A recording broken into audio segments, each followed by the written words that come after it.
میں نے دبئی جانے کے لیے پیسے اکٹھے کیے تو اچانک میری بیوی بیمار ہو گئی۔ ڈاکٹر نے بتایا اسے کینسر ہے اور علاج پر 10 لاکھ خرچہ آئے گا۔ میں بیوی کو گھر چھوڑ کر رات کو چپکے سے دبئی نکل گیا۔ اب بیوی میرے کسی کام کی نہیں رہی تھی۔ میں نے سوچا 5 سال بعد آؤں گا تو بیوی مر گئی ہوگی اور میں دوسری شادی کروں گا۔ میں دبئی میں عیش کرتا رہا۔ 5 سال بعد گھر آیا تو میرا نام سلیم ہے۔ میں فیصل آباد کے ایک متوسط گھرانے سے تعلق رکھتا ہوں۔ زندگی ہمیشہ کسی نہ کسی طرح گزر ہی جاتی تھی۔ کبھی مشین فیکٹری میں مزدوری، کبھی ٹرک اڈے پر خالی بوریاں ڈھونا، بس جیسے تیسے چولہا جل جاتا۔ میری بیوی صابرہ ایک نہایت سادہ اور شرمیلی عورت تھی۔ شادی کو 5 سال ہو گئے تھے اور اللہ نے ہمیں ایک بیٹی دی تھی۔ مریم میں خواب دیکھتا تھا دبئی جانے کا۔ اپنے دوست بلال کو دیکھتا جو وہاں سے آ کر نیا فون، گھڑی اور گاڑی دکھاتا تو دل میں ایک آگ سی لگتی۔ میں سوچتا کب تک غربت کے اس اندھیرے میں جلتا رہوں۔ بس اسی شوق نے مجھے دیوانہ بنا دیا۔ میں نے برسوں کی محنت سے ایک ایک روپیہ جوڑا۔ ماں کے زیور بیچے، پرانے موٹر سائیکل کے پرزے بیچے، حتیٰ کہ مریم کے گلے کی چھوٹی سی چین تک بیچ دی۔ بس دل میں ایک ہی خیال تھا، دبئی جا کر پیسے بناؤں گا، سب کو دکھاؤں گا کہ سلیم بھی کچھ ہے۔ صرف 2 ہفتے رہ گئے تھے کہ اچانک صابرہ بیمار پڑ گئی۔ پہلے تو ہم نے سوچا کہ نزلہ زکام ہے، مگر چند دن میں وہ بالکل کمزور ہو گئی۔ چہرہ زرد، آنکھیں اندر دھنس گئیں۔ میں نے جھنجھلا کر کہا، یہ کیسا بخار ہے جو اترتا ہی نہیں؟ ڈاکٹر کے پاس چلو۔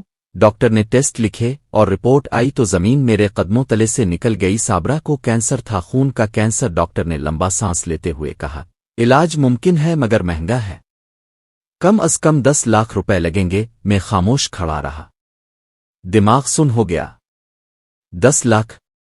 یہ تو وہ رقم تھی جو میں نے دبئی کے ویزے کے لیے جمع کی تھی۔ صابرہ نے کمزور آواز میں کہا، اللہ شفا دینے والا ہے سلیم، تو فکر نہ کر، دبئی چلا جا، اللہ بڑا ہے۔ میں نے اس کی آنکھوں میں دیکھا۔